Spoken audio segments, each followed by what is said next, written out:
ప్రియమైనటువంటి దేవుని సంగమా, ఈ దినము చదవబడినటువంటి వాక్య భాగము ఆదికాండము 22వ అధ్యాయాన్ని నుంచి కొన్ని మాటలను ఈ దినాన్న ధ్యానిద్దాం. అబ్రహాము విశ్వాసము గురించి, అబ్రహాము యొక్క విశ్వాసము పరీక్ష గురించి ఈ దినాన్న ధ్యానిస్తున్నాం. దేవునితో కలిసి నడిచిన తరువాత అబ్రహాము విశ్వాసము బలముగా ఉన్నదా లేదా అని ఈ యొక్క అధ్యాయంలో ప్రాముఖ్యముగా ధ్యానిస్తున్నాం. అబ్రహాము దేవునిని తన తండ్రి కంటే ఎక్కువగా ప్రేమించాడా లేదా?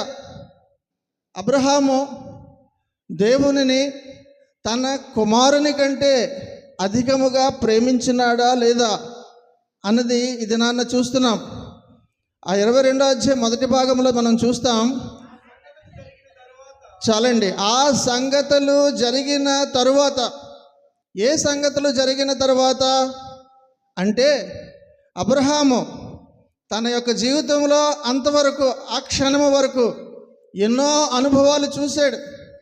దేవునితో ఎన్నో విధాలుగా మాట్లాడడం, తన జీవిత అనుభవాలు అన్నీ చూశాడు.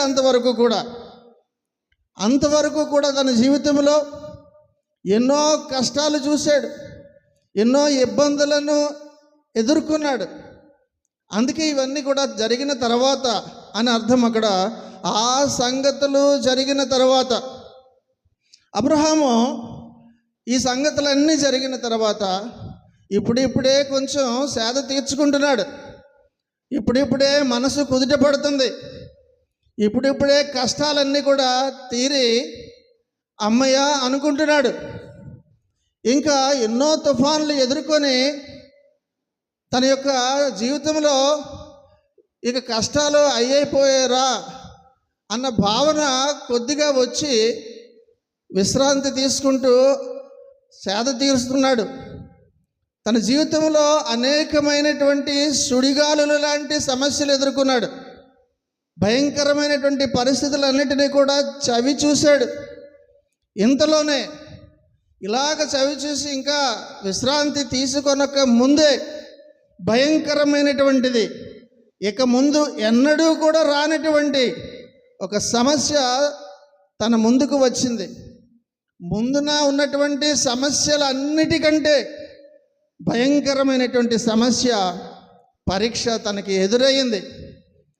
పరీక్షల గురించి అనగా మన జీవితాల్లో వచ్చేటటువంటి ఎదురయ్యేటటువంటి పరీక్షల గురించి ఒక గుడ్ సేయింగ్ ఉంది, ఒక మంచి మాట ఉంది. ఏమిటనంటే, many former trials will not supersede nor secure us from further trials అంటున్నాడు. అనగా మనకి గత జీవితంలో ఎన్నో పరీక్షలు రావచ్చు, అవన్నీ వచ్చాయి కదా అని ఆ గత పరీక్షల వలన రాబోయేటటువంటి పరీక్షలన్నీ కూడా మనం అధిగమించేసామో, లేదా రాబోయేటువంటి పరీక్షలకు గత పరీక్షలు మనకి కాపుదలు ఇస్తుంది అనుకుంటే పొరపాటు. అదే ఈ మాటలు మనకి చెబుతున్నాడు. కనుక ప్రియమైనటువంటి దేవుని సంగమా, ఆధ్యాత్మికంగా బలపడడానికి మన జీవితాల్లో పెట్టేటటువంటి పరీక్షలకు మూలకర్త ప్రభు అయినటువంటి యేసుక్రీస్తు. ఆయన పరీక్ష పెట్టారని అంటే నిన్ను ఆధ్యాత్మికంగా బలపరచడానికి. అదే సాతానుడైతే పరీక్షలు పెట్టాడు, శోధిస్తాడు. సాతానుడు శోధించడానికి గల కారణం ఏంటంటే, నువ్వు బాగుపడాలని కాదు, నువ్వు పడిపోవాలని, పతనమైపోవాలని సాతానుడు చూస్తాడు. కానీ దేవుడైతే నిన్ను పరీక్షలు పెట్టేది నువ్వు ఆధ్యాత్మికంగా బలపడాలని. దేవుడు మనకి ఈ యొక్క పరీక్షలు పెడతారు. కనుక ప్రియమైనటువంటి దేవుని సంగమా, నీ జీవితంలో వచ్చేవి పరీక్షలా, శోధనలా అని మనము బేరీజు వేసుకోగలిగినటువంటి ఆధ్యాత్మిక మనసు కలిగి ఉండాలి. ఎప్పటిలాగానే దేవుడు అబ్రహాముని పిలిచారు. అబ్రహామా, అబ్రహామా అని పిలవగానే చాలా సంతోషపడిపోయాడు. నా దేవుడు నన్ను పిలిచారని అంటే నాకేదో శుభవార్త చెప్పబోతున్నారు, నాకేదో గొప్ప సంగతి బయలుపరచబోతున్నారు. ఇంతకుముందు చాలాసార్లు ఇలాగే నన్ను పిలిచారు కదా, 15వ అధ్యాయంలో 1వ వచనంలో కూడా నన్ను పిలిచారు కదా. అప్పుడు కూడా పిలిచినప్పుడు ఆయన నాతో అన్న మాటలు ఏంటి అని అంటే, అబ్రహామా భయపడకుమో, నేను నీకు కేడము, నీ బహుమానము చాలండి అత్యధిక మగునని అలాగ చెప్పడానికి ఏమైనా వచ్చారా అని సమర్పడుతూ దేవుడు పిలిచేసరికి సంతోషపడుతున్నాడు. 17వ అధ్యాయం 1వ వచనంలో కూడా మనం చూసినట్లయితే 17:1 ప్రత్యక్షమే అంటే, నేను సర్వశక్తి గల దేవుడను, నాకును నీకును మధ్య నా నిబంధనను నియమించి నిన్ను అత్యధికముగా అభివృద్ధి పొందించేదనని, ఇలాగ అభివృద్ధి చెందించడానికని మరొకటి ఏదన్నా చెప్పడానికి వచ్చారా, అందుకు బహుశా నన్ను పిలిచారా అని చాలా ఆనందపడుతున్నాడు. దేవుడు పిలిచారు, అబ్రహామా అబ్రహామా అని పిలిచినప్పుడు అబ్రహాము దేవుని దగ్గరికి, చెప్పండి ప్రభువా, మీ చిత్తం ఏంటో చెప్పండి అని అంటే, మనందరికీ ఒక్క మాటలో అర్థమయ్యేలాగా నేను చెబుతాను, కానీ దేవుడు చెప్పింది 2వ వచనంలో చెప్పారు. దేవుడు అబ్రహాంకి చెప్పినటువంటిది ఒకే ఒక మాటలో, నీ కుమారుణ్ణి చంపే, మనకు అర్థం అవడానికి. కానీ దేవుడు ఏం చెప్పారంటే 2వ వచనంలో, నీకు ఒక్కడై ఉన్న నీ కుమారుని అనగా నీవు ప్రేమించు ఇస్సాకును తీసుకొని మోరియా దేశమునకు వెళ్ళి అక్కడ నేను నీతో చెప్పబోవు పర్వతములలో ఒకదాని మీద దహన బలిగా అతన్ని నర్పించమని. చాలండి ప్రియమైనటువంటి దేవుని సంగమా, నీ కుమారుడైన ఇస్సాకును అనగా నీ నవ్వును, నీవు ప్రేమించిన ఇస్సాకును నువ్వు బలి ఇవ్వాలి, దహన బలి ఇవ్వాలంటున్నారు. ఈ పరీక్ష అబ్రహాముకి దేవునిపై ఎంత ప్రేమ ఉన్నదో తెలుసుకోవడానికి, కుమారునిపై ఎంత ప్రేమ ఉందో తెలుసుకోవడానికి. దేవునిపై ఎంత ప్రేమ ఉంది, కుమారునిపై ఎంత ప్రేమ ఉందని తెలుసుకోవడానికి దేవుడు అబ్రహాముని పిలిచారు. అందుకే నీకు ఒక్కడై ఉన్న నీ కుమారుని అనగా నీవు ప్రేమించి ఇస్సాకుని క్లియర్గా అర్థం అవడానికి ఆ మాటలో చెప్పడం మనం చూస్తున్నాం. ఆ ప్రదేశం అనగా మోరియా ప్రదేశము 3 రోజుల ప్రయాణం.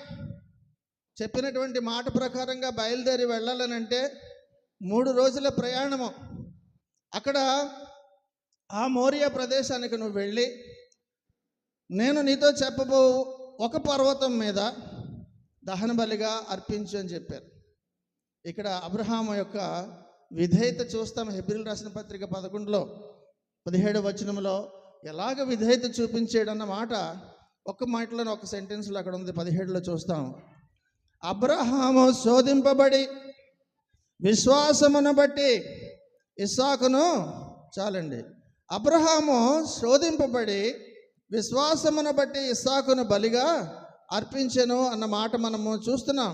నీ కుమారుని బలి ఇవ్వు అని ఉన్నది. దేవుడు నియమించినటువంటి నియమ నిబంధనలకు అన్నిటి కూడా అనగా ఆయనే కొన్ని నియమ నిబంధనలు విధించారు. రక్తము నువ్వు చిందింపకూడదు, ఇలాగనే దేవుడే కదా కొన్ని నియమ నిబంధనలు చెప్పారు. ఆయనే వాటిని మీరినట్టుగా ఉన్నదేంటి, నువ్వు దహన బలిగా ఇచ్చేయి అన్నట్టుగా అనుమానం వస్తుంది. దేవుడు నిర్ణయించినటువంటి నియమ నిబంధనలు ఏంటి అసలు అని అంటే, ఆదికాండం 9వ అధ్యాయంలో 5:6లో చూస్తాం.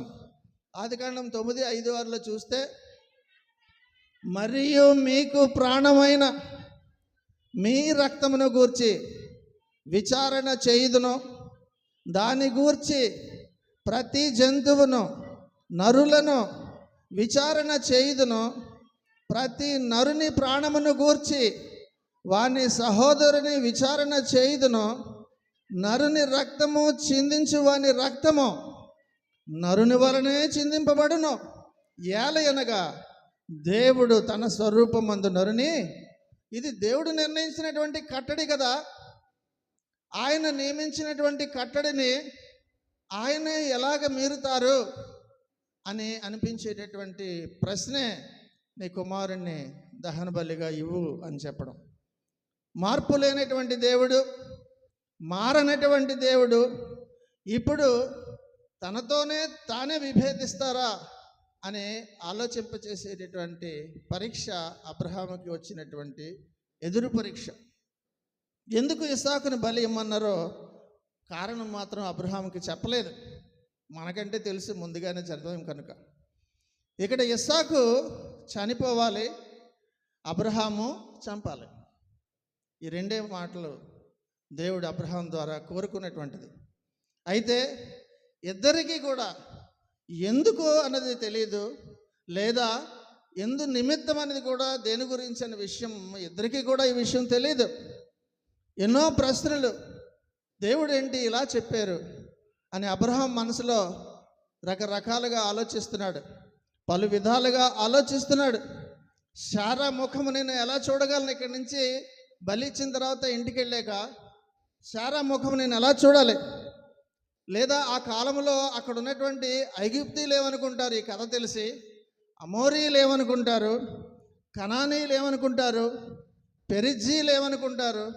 వీళ్ళందరూ కూడా నాకు ఏమనుకుంటారు నా గురించి?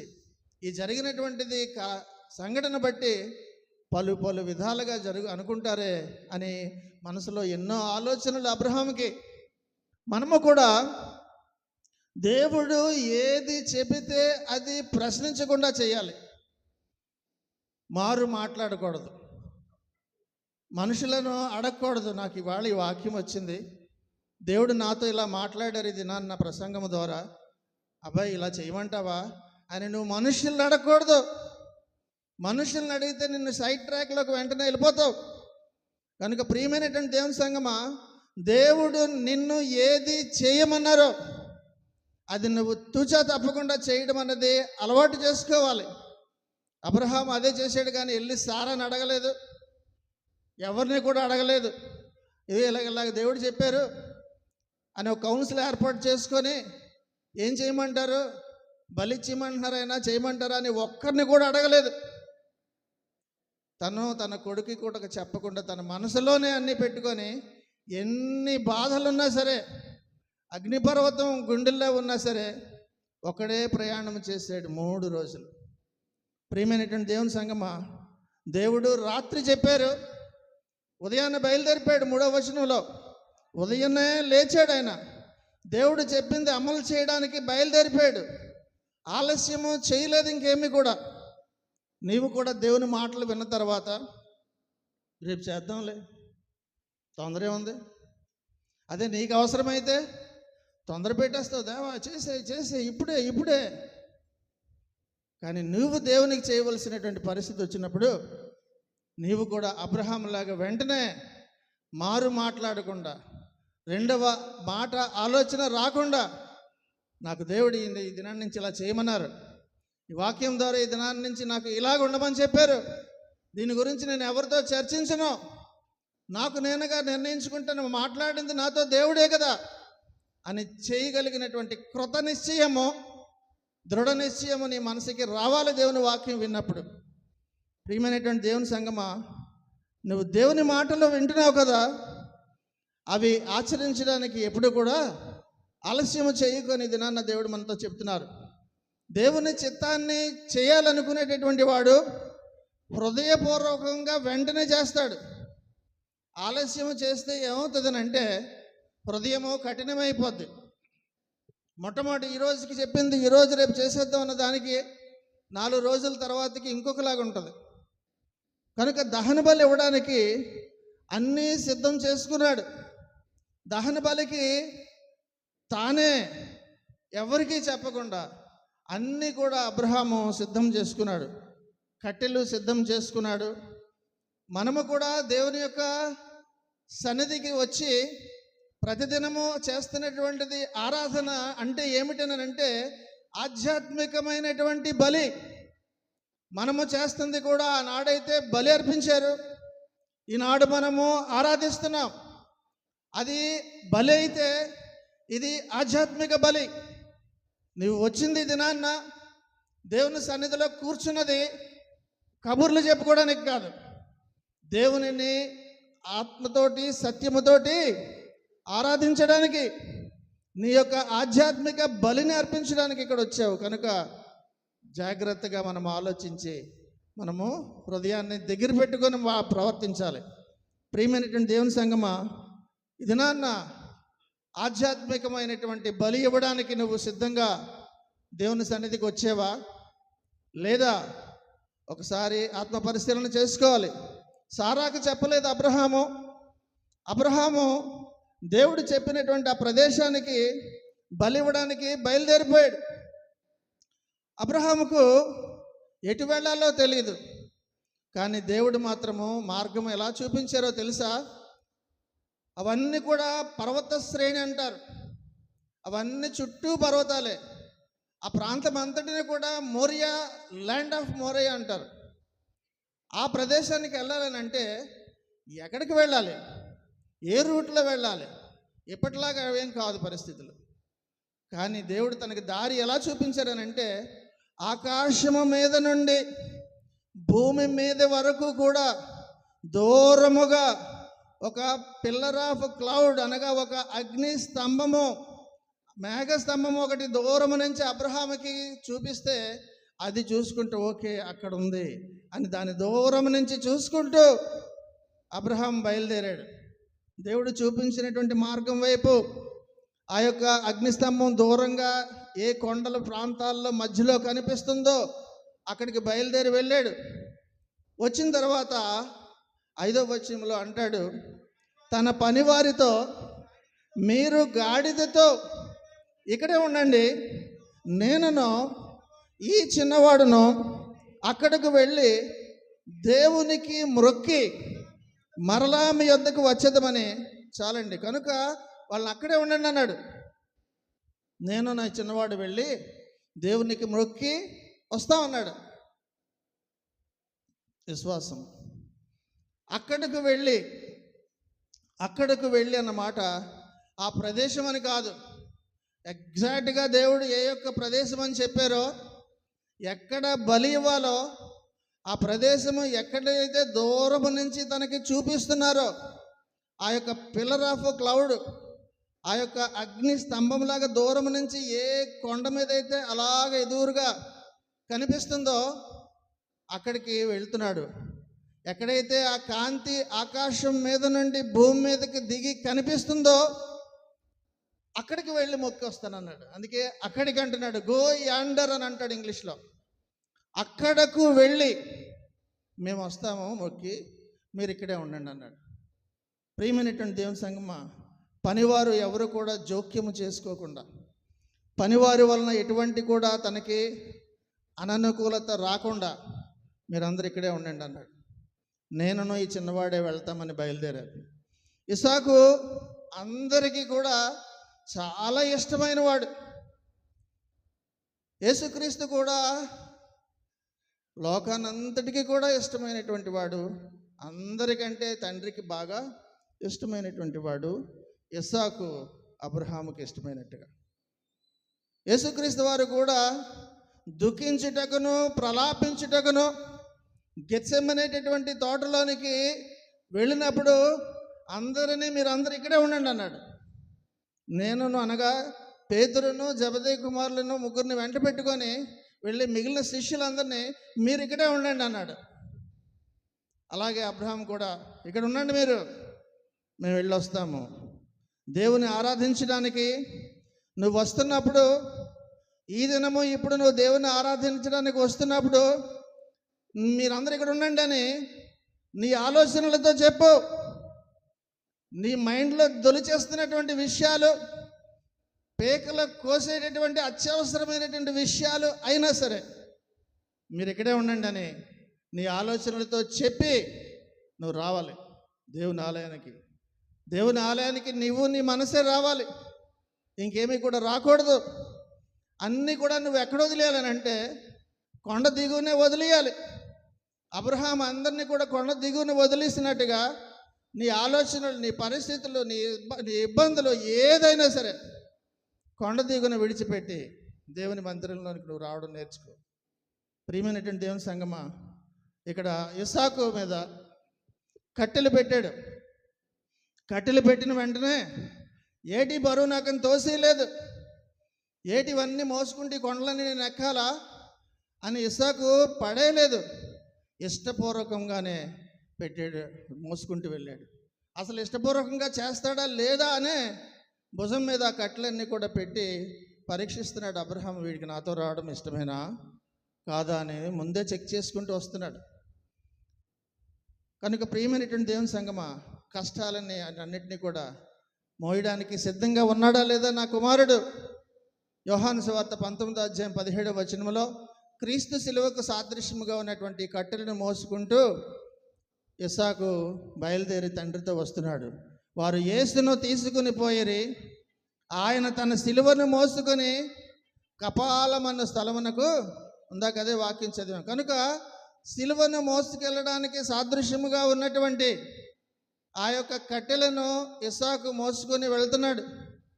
ఇస్సాకు తన చేతికి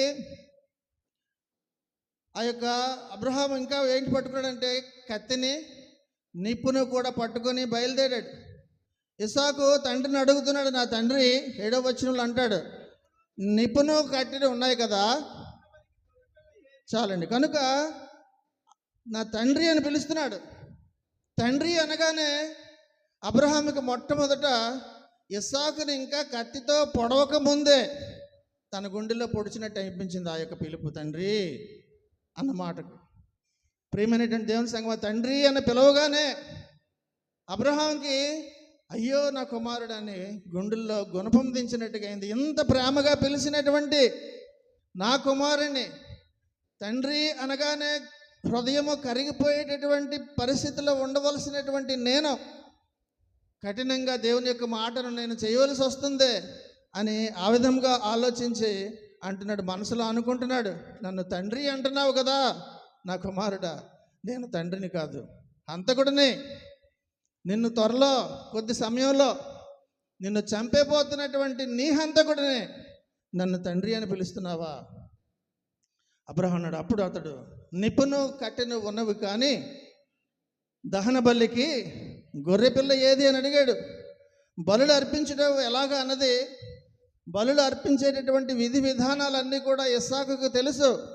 తాను కూడా ఆరాధన చేస్తున్నాడు కాబట్టి నిత్యము కూడా దేవునితో అప్పటికే 13 సంవత్సరాలు ఉంటాయి చేస్తున్నాడు. కనుక ఎలాగా బలి అర్పించాలి, ఆ పద్ధతికి ఏంటేంటి కావాలి, ఆ సిస్టమ్ అంతా కూడా ఇస్సాకు కూడా తెలుసు. కనుకనే ఆ ప్రశ్న అడిగాడు, గొర్రెపిల్ల ఏది అని. మనసులో అనుకుంటున్నాడు అబ్రహాము, నీవే నాయనా ఆ గొర్రెపిల్ల, నీవే నాయనా అనుకుంటున్నాడు. ఈ ప్రశ్న మన అందరికీ కూడా బోధిస్తుంది ఏంటనంటే, మనము దేవుణ్ణి ఆరాధించడానికి వచ్చినప్పుడు అన్నీ ఉన్నాయో లేదో చూసుకోవాలి. అన్నీ పట్టుకొని వస్తున్నామా? అన్నీ కూడా పట్టుకొని వస్తున్నామా? ఏం లేదే, తిన్నగా వచ్చేయడమే. నువ్వు ఎందుకు వస్తున్నావు? దేవుని ఆలయానికి వచ్చినప్పుడు జీవగ్రంథము పట్టుకొని లేదా దేని గురించి వస్తున్నావో దానికి కావాల్సినటువంటి అవసరతలు ఏంటి అని ఇవన్నీ కూడా నువ్వు చూసుకొని వస్తున్నావా లేదా నువ్వు చూసుకోవాలి.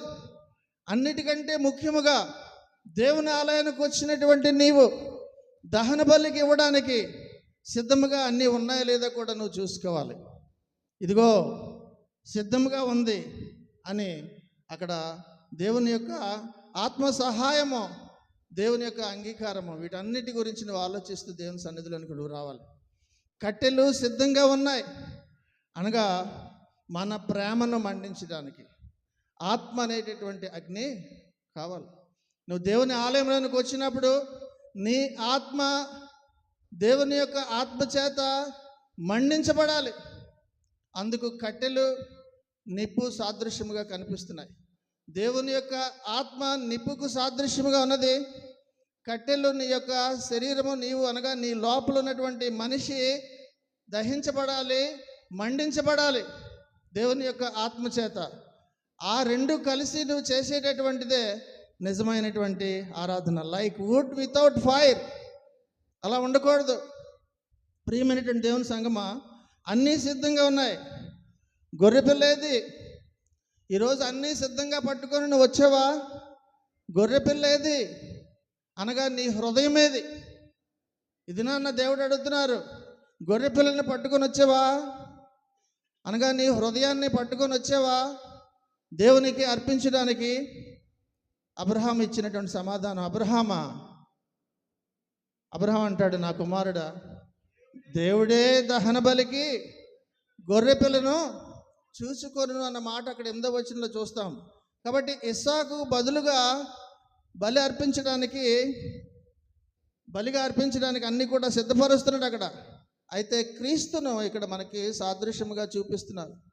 క్రీస్తు మన కొరకు, నీ కొరకు, నా కొరకు ప్రాయశ్చిత్తముగా, క్రయధనముగా, విమోచన క్రయధనముగా ఆయన సిద్ధపడి వచ్చిన దానికి సాదృశ్యముగా మనం చూస్తున్నాం. ప్రియమైనటువంటి దేవుని సంగమా, దేవుడు ఎలా అయితే క్రీస్తును సిద్ధపరిచారో మనము అర్పించేటటువంటి ప్రతి బలి కూడా మనల్ని కూడా దేవుడు మనల్ని సిద్ధపరుస్తారని నువ్వు అడగాలి. నీ మటుకు నీవు కూడా ఏమీ చేయలేవు. నీకు కలిగింది సమస్తమో కూడా దేవుడిచ్చిందే. దేవుడిని నువ్వు అడిగినప్పుడు దేవునికి నువ్వు ఏది ఇవ్వాలో, ఎలాగ సమర్పించాలో అది కూడా నువ్వు దేవుని అడిగితే నీకు బోధిస్తారు. కనుక కీర్తనలు 51:17 అంటాడు, నీకు దేవునికి ఏది కావాలో చెప్తున్నారు. విరిగిన మనస్సే దేవునికి ఇష్టమైన బలులు. దేవా, విరిగి నలిగిన హృదయమును నీవు, అది కావాలి. ఇది నాన్న దేవుని ఆరాధించడానికి నువ్వు చేయవలసింది ఆయన నువ్వు అడిగావు కదా, ఏంటి దేవా నన్ను బలిమంటావు అంటే, విరిగి నా మనస్సే దేవునికి ఇష్టమైన బలులు. ప్రియమైనటువంటి దేవుని సంగమా, 9:10 22వ అధ్యాయం ఆదికాండంలో అంటాడు, అలాగు వారిద్దరూ కూడి వెళ్ళి దేవుడు అతనితో చెప్పిన చోటికి వచ్చినప్పుడు అబ్రహాము అక్కడ బలిపీఠమును కట్టి కట్టెలు చక్కగా పేర్చి తన కుమారుడకు ఇస్సాకును బంధించి ఆ పీఠముపై నున్న కట్టెల మీద ఉంచెను. అప్పుడు అబ్రహాము తన కుమారుని వధించుటకు తన చెయ్యి చాపి కత్తి, చాలండి, ఇది జరిగినటువంటి కథ. అబ్రహాము అతి కష్టం మీద హృదయ భారాన్ని అంతా కూడా దిగమింగుకొని ఆ బలిపీఠాన్ని అంతటిని కూడా కట్టాడు.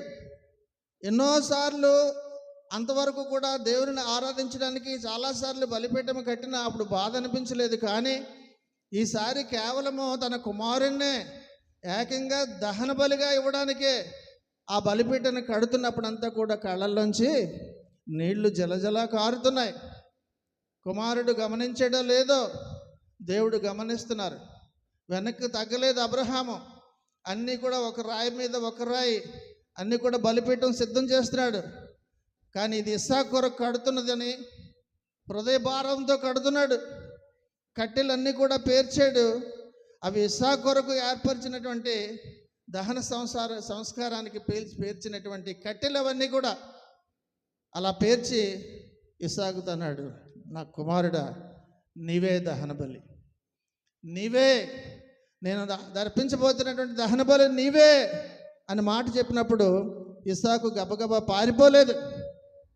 ఏంటి నువ్వు అలా మాట్లాడుతున్నావని పారిపోలేదు. తండ్రి చెప్పిన మాటకు వెంటనే తల వంచి సిద్ధపడ్డాడు. దేనికి? దహన బలి అయిపోవడానికి. వెంటనే ఇస్సాకు ఎక్కడ వ్యతిరేకించలేదు. తండ్రి నన్ను చంపకు అని కాళ్ళ వేళ్ళ పట్టుకోలేదు కనీసం.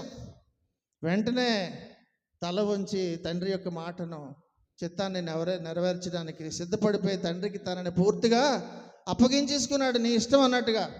ఇస్సాకు ఇటు తండ్రి అయినటువంటి అబ్రహాముకు, పరమ తండ్రి అయినటువంటి దేవునికి, ఇద్దరికీ కూడా విధేయత చూపించాడు. అది ఇస్సాకు తాలూకు గొప్పతనం. నిర్దోషి అయినటువంటి కుమారుని చేతులు కాళ్ళు కట్టేశాడు. ఆ చేతులు కడుతున్నప్పుడు అబ్రహాముకి జ్ఞాపకం వచ్చింది. చిన్ననాటి నుంచి కూడా చేతులు ఎత్తి నాన్న లేదా తండ్రి అని అన్నప్పుడు ఆ యొక్క ప్రేమతో ఎలాగైతే 2 చేతుల్ని కూడా నా కుమారుడా అని కౌగిలిలోకి తీసుకున్నటువంటిది గుర్తు తెచ్చుకుంటున్నాడు. ఆ చేతులున్నా నేను కడుతున్నాను. చిన్నప్పుడు ఆ యొక్క కాళ్ళతో, బుడిబుడి అడుగులతో తండ్రి గుండెల మీద గుద్దుతున్నప్పుడు తండ్రి ఎంతో మురిసిపోయినటువంటి ఆ కాళ్ళన నేను కట్టి ఈ దినాన్న దహన బలి అర్పిస్తున్నానని ఆ చేతులు కడుతున్నప్పుడు, కాళ్ళు కడుతున్నప్పుడు చిన్ననాటి నుండి తనతో కుమారుడితో ఉన్నటువంటి ఆ ప్రేమానురాగాల్ని పెనవేసుకుంటూ కళ్ళ నీళ్ళంతా కూడా పెట్టుకొని ఏడుస్తున్నాడు. ప్రియమైనటువంటి దేవుని సంగమా, నన్ను చంపకు అని అనలేదు. అలా కట్టిన తర్వాత బలిపీఠంపై పెట్టాడు. ఆ బలిపీఠం మీద పెట్టినప్పుడు అలవాటు ఏంటంటే తల మీద చెయ్యి వేయాలి. తల మీద చెయ్యి వేసి బలి అర్పించాలి. ఒక తల మీద ఒక చెయ్యి వేసి ఒక కత్తితోటి ఒక చేతితో పట్టుకొని ఆ కంఠాన్ని ఒక్కసారి ఇలాగ త్రోటిని అలాగా స్లిట్ చేయాలి, ఒకసారి కోసేయాలి. అది బలి ఇచ్చేటటువంటి విధానం. పడుకోబెట్టాడు. అబ్రహాము హృదయం సిద్ధం చేసుకున్నాడు. కొడుకు ఏమనలేదు, తండ్రి కూడా ఆపలేదు, ఇంకా నన్ను ఏమీ కూడా వద్దనలేదు. కానీ మొట్టమొదటి నాకు 3 రోజుల కిందట చెప్పినా సరే ఆ మాట ఇప్పటికీ కూడా చేస్తాను. నేను ఎక్కడ పొరపాటున విన్నానని అనుకోను, దేవుడు నాకు చెప్పారు కనుక నేను చేసేస్తాను అని పడుకోబెట్టాడు. కుమారుని అయినటువంటి ఇస్సాకు మెడపైకి ఒక్కసారి కత్తితోటి గొంతు కోయడానికి సిద్ధపడిపోయాడు. ఆకాశం మీద నుంచి, భూమి మీద నుంచి దూతలు కానీ సమస్తమైనటువంటి సృష్టి కూడా ఒక్కసారి ఏం జరగబోతుంది అన్నట్టుగా ఒక సృష్టి ఒక పక్కన, ఆకాశంలో పరలోకంలో ఉన్నటువంటి దేవదూతలు అన్నీ కూడా ఆ దృశ్యాన్ని ఎంతో విచిత్రంగా ఆతృతతో విశ్వాసంతో చూపించబోతున్నటువంటి అబ్రహాముని తదేకముగా అందరూ కూడా పరిశీలనగా ఆశ్చర్యంగా చూస్తున్నారు. దేవుని యొక్క దూతలకు కనిపించేటటువంటి అరుదైనటువంటి దృశ్యం అది. అబ్రహాము ఒక ప్రియుడు, శారా యొక్క నవ్వు, సంఘము యొక్క ఆశాదీపం, సంఘమునకు రావాల్సినటువంటి ఆ యొక్క మధ్యవర్తి అయినటువంటి మెస్సయ్య రావాల్సినటువంటి ఆ యొక్క ఇస్సాకు ద్వారా రావాల్సినటువంటి వాడు ఇక్కడే అంతమైపోతున్నాడా? రక్తం చిందించబడుతున్నాడా?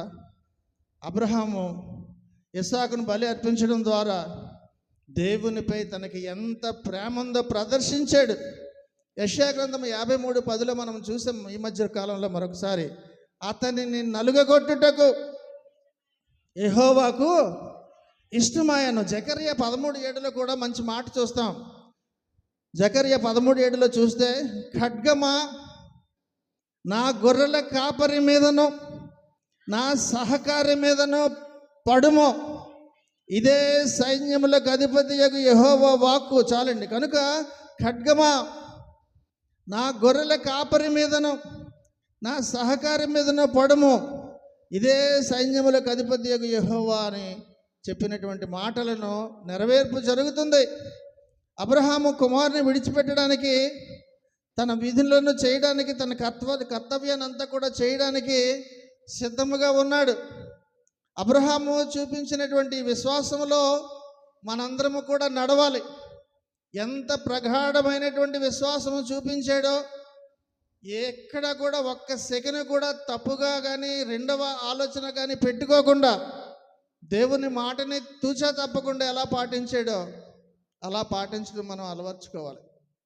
దేవుడు నీ పట్ల చూపించినటువంటి ప్రేమకు, నిన్ను ఎన్నోసార్లు కాపాడినటువంటి వాటన్నిటిని నువ్వు ఒకసారి ఆలోచించుకొని నీవు చెల్లించవలసింది అబ్రహాములాగా వెంటనే నువ్వు చెల్లించాలి. దేవుని యొక్క వాక్కు ద్వారా దేవుడి దినము నీతో మాట్లాడుతూ అంటున్నారు, క్రీస్తు కొరకు నీవు అన్నీ విడిచిపెట్టాలి. దేవునికి అవిధేయమైనది, నీకు ఇష్టమైనది ఏదైతే ఉందో దాన్ని నువ్వు విడిచిపెట్టాలని దినాన్ని దేవుడు తెలియజేస్తున్నారు. లూకాసు వార్త 14:26 ఒక మాట చూస్తాం. లూకాసు వార్త 14:26 ఒకసారి చూద్దామా?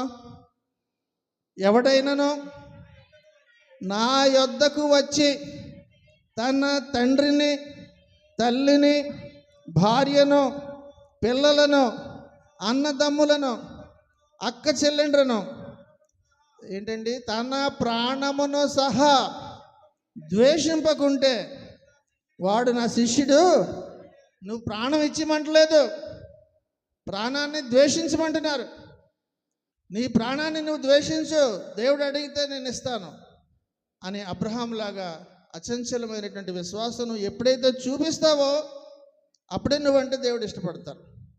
ఇది నా దేవుని యొక్క స్వరం, అబ్రహామును పిలిచినటువంటి ఆ యొక్క స్వరము నీకు నీ జీవితంలో అన్నీ కలగజేసినటువంటి దేవుడు నీతో చెబుతున్నటువంటి మాట ఏమిటనంటే, పార్ట్ విత్ అండ్ ఐజాక్. ఇస్సాకుతో నువ్వు వేరుపడిపో, ఇస్సాకుని వదిలే. నీ జీవితంలో ఏది ఇస్సాకుగా ఉందో, దేవునికి అవిధేయమైనది, నీకు ప్రీతిపాత్రమైనది, సాయంత్రం అయితే, ఉదయం అయితే, తెల్లవారితే అది లేకుండా నేను ఉండలేను అనుకున్నది ప్రీతిపాత్రమైన ఇస్సాకు, నీ జీవితంలో ఏదుందో అది వదిలేయమంటున్నాడు. ఇది నన్ను ప్రియమైనటువంటి దేవుని సంఘం, అది విడిచిపెట్టు. అది ఏమిటో నీకు ఈ దినాన్ని తెలియజేస్తున్నారు. ఈ దినాన్ని దేవుణ్ణి ఆరాధించడానికి వచ్చినటువంటి నీవు బలిపీఠం మీద, దేవుని యొక్క బలిపీఠం మీద ఆధ్యాత్మికమైనటువంటి బలి అయినటువంటి నీలో ఉన్నటువంటిది, దేవునికి అవిధేయమైనటువంటి ఇస్సాకు ఏదుందో బలిపీఠం పెట్టి మీద ఈ దినాన్న దహన బలి చేసినారు. అనగా మళ్ళీ ఎప్పుడు రాకూడదని అర్థం, కాల్చీమని అర్థం. చంపిన తర్వాత పూర్తి కాల్చేయడమే, బూడిదయ్యే వరకు దహన బలి. ఇది నాన్న నిన్ను కూడా నీలో ఉన్నటువంటిది, దేవునికి ఇష్టం లేనటువంటి ఇస్సాకు ఏదో ఈ దినాన్న తీసివేంటున్నారు. సమూయేలు మొదటి గ్రంథం 3:18, సమూయేలు మొదటి గ్రంథం 3:18 అంటాడు, సమూయేలు దేనిని మరుగు చేయక సంగతి అంతయు అతనికి తెలియజెప్పాను. ఏలి విని సెలవిచ్చిన వాడు యెహోవా తన దృష్టికి అనుకూలమైన దానిని చాలండి. కనుక ఈ దినాన్న నీతో చెబుతున్నటువంటి స్వరము ఆనాడు అబ్రహాముకి, ఆ తర్వాత సమూయేలుకి, తదితర విషయాలన్నీ కూడా అనేక సందర్భాల్లో తన భక్తులకు జాగ్రత్తగా వింటే నీకు కూడా వినిపించే ఆ యొక్క స్వరం, మెల్లనైనటువంటి స్వరమును విని నీలో ఉన్నటువంటిది ఆ యొక్క ఇస్సాకుని దహన బలిగా ఇమ్మని దినాన్న దేవుడు చెప్తున్నారు. 11:12 ఏమంటాడనంటే, ఆదికాండం 22లో యెహోవా దూత పరలోకము నుండి అబ్రహామా అబ్రహామా అని అతన్ని పిలిచాను. అందుకు అతడు చిత్తము ప్రభువా అనెను. అప్పుడు ఆయన, ఆ చిన్నవాని మీద చెయ్య వేయకము, అతనిని ఏమీ చేయకము, నీకు ఒక్కడై ఉన్న నీ కుమారుని నాకు వెనుదీయలేదు గనుక నీవు దేవునికి భయపడువాడవని ఇందువలన నాకు చాలని, ఇందువలన నాకు కనబడుచుంది నీకు దేవుడంటే భయం ఉందని నాకు అర్థమైంది. ఆ చిన్నవాడిని ఏం చేయకు అబ్రహామా. ప్రేమైనటువంటి దేవుని సంగమా, ఈ కథ ఈ విధమైనటువంటి మలుపు తిరిగి ఎంతో విషాదాన్ని తెస్తుంది అనుకుంటున్నటువంటిది ఇది. ఒక్కసారే మబ్బులన్నీ కూడా తొలగిపోయి సూర్యుని యొక్క కాంతి, సూర్యోదయం వచ్చి ఎంతో ప్రకాశవంతంగా ఎలాగైతే ఉంటుందో, ఒక్కసారి అబ్రహాం యొక్క జీవితంలో దేవుని యొక్క వెలుగును ఒక్కసారి చూశాడు. ప్రియమైనటువంటి దేవుని సంగమా, ఏ హస్తమైతే గాయపరిచిందో ఆ హస్తమే గాయాన్ని మాన్పించింది. పరలోకం నుండి దేవుని దూత, దేవుడు ఆయన నిబంధన వాక్యము, ఆదరణకర్త అయినటువంటి రక్షకుడు ఆయన కలగజేసుకున్నారు ఒక్కసారే. అనగా కష్టమైనటువంటి సమయాల్లో విశ్వాసంగా ఉండిపోతే ఆయనే కలగజేసుకుంటారు. నీ సమస్యని నువ్వే ఎలాగోలాగా పరిష్కరించగలను పరిగెట్టుకొని వెళ్ళిపోతే దేవుడు కలగజేసుకోరు. నీ సమస్య ఎప్పుడు కూడా దేవునికే విడిచిపెట్టాలి. ఏం చేయమన్నారో వెయిట్ చేయంటే వెయిట్ చేయాలంతే, నిరీక్షించాలంతే. ఆయనే కలగజేసుకొని ఆయనే పరిష్కరిస్తారు. ఇది నువ్వు అంటున్నారు, అబ్రహామా అబ్రహామా ఆ చిన్నవాణిని ఏమీ చేయకము, ఇది నీకు పరీక్షే, అంతేగాని ఇంకొకటి కాదు అని చెబుతున్నారు. నువ్వు నిజంగా నన్ను ప్రేమిస్తున్నావా లేదా అని నేను నిన్ను పరీక్షించాను అని అబ్రహాం తోటి దేవుడు చెబుతున్నారు. నీవు ఇస్సాకు కంటే నీ యొక్క కుమారుడైనటువంటి ఇస్సాకు కంటే నన్నే ఎక్కువగా నువ్వు ప్రేమిస్తున్నావని దీనిని బట్టి నాకు రుజువైంది. నీవు నీ ఇస్సాకును, నీతో అంటున్నారు, నీవు నీ ఇస్సాకును దేవుడు అడిగింది ఈ దినాన్న విడిచిపెట్టకుండా నువ్వు ఉంటున్నావా లేదా అని ఆత్మపరిశీలన చేసుకోమని అంటున్నారు. దేవుడు నేను ఎన్నోసార్లు అది వదిలే, నా దగ్గరికి రా, దాన్ని విడిచిపెట్టు, నా దగ్గరికి రా అని నిన్ను ఎన్నిసార్లు పిలిచినా అసలు నువ్వు వదిలిపెట్టావా, విడిచిపెట్టేవా లేదా, బలిపీఠం దగ్గరికి వచ్చేవా లేదా? ఈ దినాన్న నిన్ను అడుగుతున్నారు. ఒకవేళ ఇంతవరకు నువ్వు రాకపోతే ఈ దినాన్న నేను అడుగుతున్నాను, నీ ఇస్సాకును, నాకు ఇష్టం లేనటువంటిది నీ ఇస్సాకును నువ్వు తీసుకొచ్చి బలిపీఠం మీద ఈ దినాన్న ఆయన నువ్వు దహన బలి చేయి. అప్పుడు నువ్వు నూతన సృష్టిగా మార్చబడతావని దేవుడు మనతో తెలియజేస్తున్నారు. ఈ దినాన్ని నువ్వు విడిచిపెడితే ఇస్సాకు కంటే దేవుడిని ఎక్కువగా ప్రేమిస్తున్నావని రుజువు అవుతుంది. మామూలుగా వచ్చి నువ్వు వెళ్ళిపోతే దేవుని మీద నీకు ప్రేమ లేదని కూడా రుజువు అయిపోద్ది. కనుక ప్రియమైనటువంటి దేవుని సంగమా, నువ్వే ఆలోచించుకో. ఈ దినాన్న ఆ ఇస్సాకును బలి ఇచ్చి నువ్వు ఏకంగా ఎందుకు వచ్చావో ఆరాధించడానికి, ఆ ఆధ్యాత్మిక బలి చేసి వెళ్ళిపోతావా? తద్వారా దేవునిపై నాకు ఉన్నటువంటి ప్రేమ ఇది అని రుజువు చేసుకుంటావా? ఈ దేవుడు ఇలాగ అంటాడులే అని అనుకొని మామూలుగా వెళ్ళిపోయి అది రుజువు అవుతుందో? ఈ దినాన్న దేవుడు నీ ముందు ఒక ఛాలెంజ్ ఇస్తున్నారు. ఆలోచించుకో ప్రియమైనటువంటి దేవుని సంగమా. ఈ దినాన్న దేవుడు అబ్రహామును అంగీకరించడమే కాదు, దేవుడు మెచ్చుకున్నారు, ఎంతగానో మెచ్చుకున్నారు. ఏమని? నీవు దేవునికి భయపడివాడవని ఎందువలన నాకు కనబడుచున్నది అంటున్నాడు. నీవు దేవునికి భయపడుతున్నావని రుజువుపరిచేది ఎలాగా? నిన్నే అడుగుతున్నారు. నువ్వు దేవునికి భయపడుతున్నావని ఎలా రుజువుపరుస్తావు? నీకు ఇష్టమైంది నువ్వు బలి ఇవ్వడం ద్వారా, దేవునికి అవిధేయమైంది నీకు ఇష్టమైంది బలి ఇవ్వడం ద్వారా దేవునికి నువ్వు ప్రేమిస్తున్నావని ఇది నాన్న రుజువు అవుతుంది. చేయడానికి నువ్వు సిద్ధంగా ఉన్నావు లేదో ఆలోచించు. ఈ ప్రసంగం అయ్యేసరికి ప్రార్థనలో నువ్వు ఆలోచించుకొని నువ్వు డిసైడ్ అవ్వు.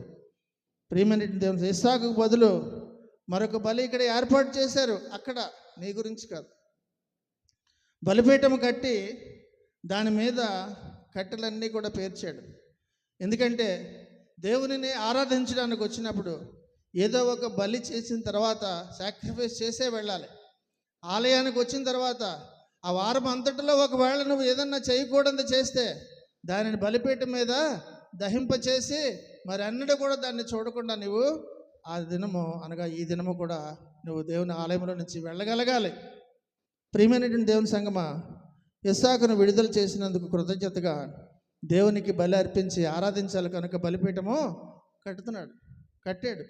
అబ్రహాము ముందే చెప్పాడు కుమారునితో 8వ వచనంలో ఏమని ముందే చెప్పాడు, అబ్రహాము నా కుమారుడా దేవుడే దహన బలికి చాలండి అప్పుడే చెప్పాడు.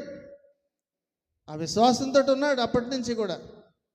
కానీ ఏమో నేను మాత్రం ఆయన చెప్పింది చేస్తాను, ఆ తర్వాత ఆయన ఇష్టం, కానీ నా విశ్వాసం మాత్రం ఏంటో దేవుడే అక్కడ చూస్తారని 8వ వచనంలో ముందే చెప్పాడు. యోబు గ్రంథంలో ఒక చక్కటి మాట ఉంటుంది, 22వ అధ్యాయం 28వ వచనంలో, నువ్వు ఈ దినాన్ని నా వాక్యాన్ని పట్టుకొని నువ్వు దేవుని ప్రార్థిస్తే ఏం జరుగుతుందో ఒకసారి చూద్దాం. ఆ వాక్యం జాగ్రత్తగా వినండి, నీతో మాట్లాడుతున్నారు. మరియు నీవు దేనినైనా యోచన చేయగా అది నీకు స్థిరపరచబడును. ఆమెన్. అందరం అందామా ఆమెన్ అని? ఎంత చక్కటి మాట అండి. దినాన్న దేవుడు నీకు ఇచ్చినటువంటి వాగ్దానం ఏంటంటే, మరియు నీవు దేనినైనా యోచన చేయగా అది నీకు స్థిరపరచబడును, నీ మార్గముల మీద వెలుగు ప్రకాశించిన. దేవుడికి గట్టిగా చప్పట్లు కొడుతూ మహింపరుద్దాం. ప్రియమైనటువంటి దేవుని సంగమం, ఈ దినాన్న దేవుడు నీతో చెప్పినటువంటి ప్రోత్సాహకరమైన మాట ఏమిటనంటే, దేవునికి ఫలాన్నది చేస్తానని దినాన్ని నుంచి, లేదా నేను ఫలాన్ని చేద్దాం అనుకుంటున్నానని ఏదైతే నువ్వు అంటున్నావో, మరియు నీవు దేనినైనా యోచన చేయగా అది నీకు స్థిరపరచబడునని దినాన్న దేవుడు తెలియజేస్తున్నారు. ఇక్కడ ఇస్సాకు బదులుగా పొట్టేలు బలైనట్టుగా వాగ్దానము చేయబడినటువంటి మెస్సయ్య, ఆశీర్వదింపబడినటువంటి క్రీస్తు మనకు బదులుగా బలయ్యారనే విషయాన్ని మనము గ్రహిస్తున్నాం. ఇప్పుడు ఇక్కడ ఇస్సాకుకు సాదృశ్యముగా మనకి కనిపించాడు మన ప్రభు అయినటువంటి యేసుక్రీస్తు, వాగ్దాన పుత్రుడు. ఆయన ఎంతవరకు వచ్చారో, ఆయన ఆలస్యంగా ఆ క్షణం నుంచి ఎంతవరకు ఆగారో అంతవరకు కూడా ఈ యొక్క బలులు కంటిన్యూ అయ్యాయి. ఆ బలి ఇవ్వడం అంతా కూడా గమనిస్తే ప్రియమైనటువంటి దేవుని సంగమా, ఎక్కడైతే అబ్రహాము ఏ మోరియా పర్వతం మీద దేవుడు తన యొక్క అగ్ని యొక్క స్తంభం ద్వారా ఎక్కడైతే చూపించి బలిపీఠము కట్టమన్నారో, ఆ బలిపీఠము కట్టబడినటువంటి ఆ మోరియా పర్వతం మీద ఈరోజు ఉన్నటువంటి యెరూషలేము. అర్థమైంది కదా మీకు? ఈరోజు ఎక్కడుందో లిటరల్గా యెరూషలేము ఎగ్జాక్ట్గా అబ్రహాము ఇస్సాకును బలిచ్చినటువంటి ఆ ప్రదేశం మోరియా పర్వతమే. దాని చుట్టూనే ఆ యొక్క అంత ప్రదేశంలో కూడా యెరూషలేము కట్టబడి ఉంది. ప్రియమైనటువంటి దేవుని సంగమా, ఒకసారి దినవృత్తాంతాల 2వ గ్రంథం 3వ అధ్యాయము 1వ వచనం చదువుకుందామా? త్వరగా సమయం అవుతుంది.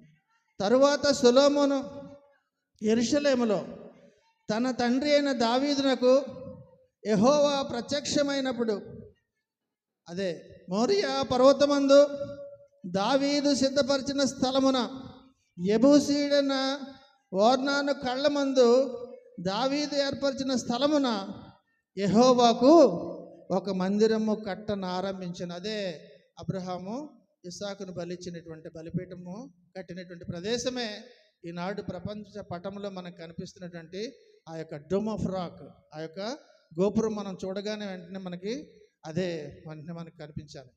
ఆ బలిపీఠమే నీకు, దాని లోపల ఉన్నటువంటి బలిపీఠమే మనకు కనిపించాలి. ఆ యొక్క యెరూషలేము దేవాలయం మనము చూసినప్పుడు లైవ్లో కావాలంటే చూడవచ్చు. ఎక్కడ ఏడుపులో గోలందో, తల కొట్టుకుని ఏడుస్తున్నారో లైవ్ ఇప్పుడు కూడా ఎక్కడైనా సరే మీరు చూసుకోవచ్చు.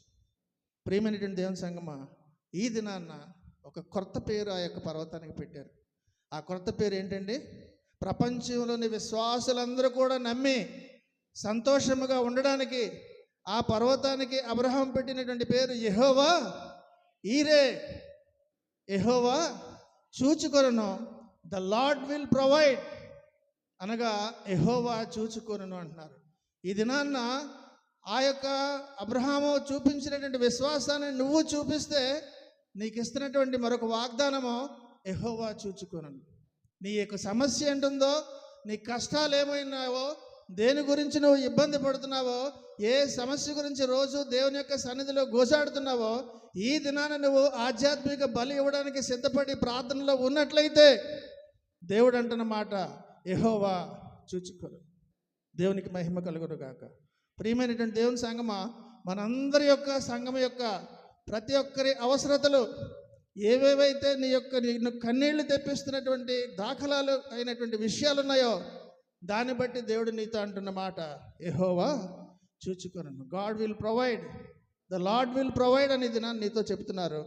ఆ యొక్క అభయమైనటువంటి వాగ్దానము చేత ఇది నాన్న దేవుడు మన అందరిని కూడా తృప్తిపరుస్తున్నారు. అందుని బట్టి దేవునికి మహిమ కలుగును గాక. విన్నటువంటి వాక్యం మన వెనుకడిలో దేవుడు మనల్ని దీవించి ఆశీర్వదించి బలపరచును గాక. ఆమేన్. విత్తబడిన వాక్యం ఫలించులాగన మార్గరెట్ అమ్మ గారు వచ్చి ప్రార్థన చేస్తారు.